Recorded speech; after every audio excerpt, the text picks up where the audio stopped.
It's a beautiful day today. The daffodils are coming up and spring is in full swing. What that means for us is for the next month or so, we'll be dealing with a lot of rain. But that's okay because I've got my favorite umbrella. It's huge, it's sturdy, and it just so happens to have my favorite colors.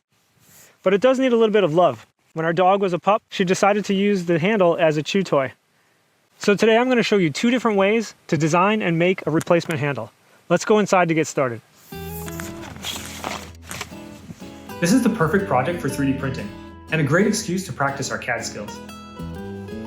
First, we'll use some surface modeling in SOLIDWORKS to design a handle that closely matches the original. Then we'll use sub-D modeling in X-Shape to see if we can come up with an even cooler alternative. Let's start by inserting a picture I took of the handle on Chinlu's umbrella.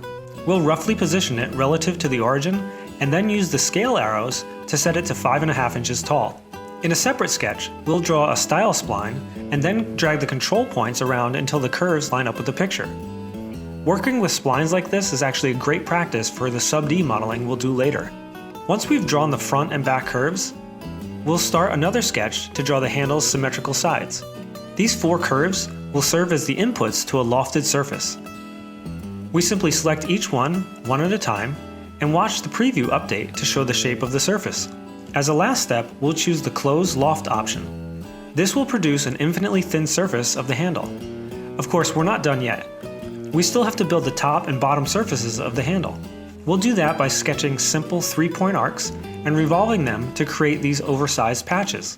To transform these 3 surfaces into a solid, we'll use the really powerful Intersect command. In one go, it finds all the volumes it can from the inputs we give it and makes a solid that we can keep working with.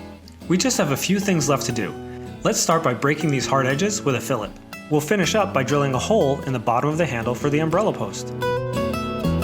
Before we invest time and filament into printing this handle, we should remove the rest of this broken one to make sure there are no surprises hiding underneath. I'll bet you could warm the handle with a heat gun to reactivate the adhesive holding it on, and then pull the handle right off, but I've got an oscillating tool, and that seems like much more fun.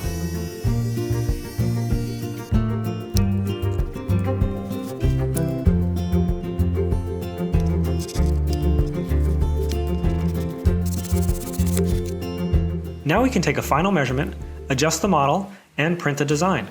While the printer's doing its thing, let's design another handle, this time using X-Shape, the sub-D modeler from SOLIDWORKS that runs in a browser. We could insert a reference picture like we did on the first handle, but instead let's just let the design evolve into what it wants to be. We'll start out with a cylinder primitive, and size it to roughly 1.5 inches in diameter and 5.5 inches tall. Now we can start moving around the points on the cylinder to change its shape. Whether we select one or many points, this robot appears, and with it, we can move, rotate, or scale points. When we do, we can dramatically alter the shape, which, let's admit, is really cool. Sometimes we'll need more points on the model to get the detail we want.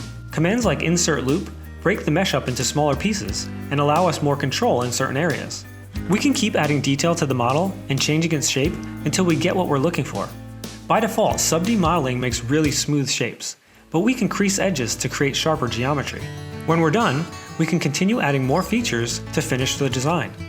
We'll drill a hole for the umbrella post and add a few small fillets to soften those hard edges we creased earlier. What do you think? Which design do you like better? Let me know in the comments. For now, let's go check on that first print to see if it fits.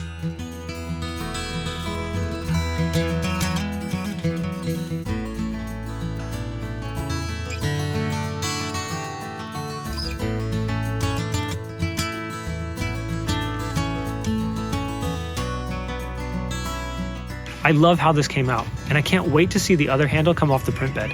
I hope that this project taught you a little bit more about how to use CAD to design the things that you need. Thanks so much for watching. We'll see you on our next make.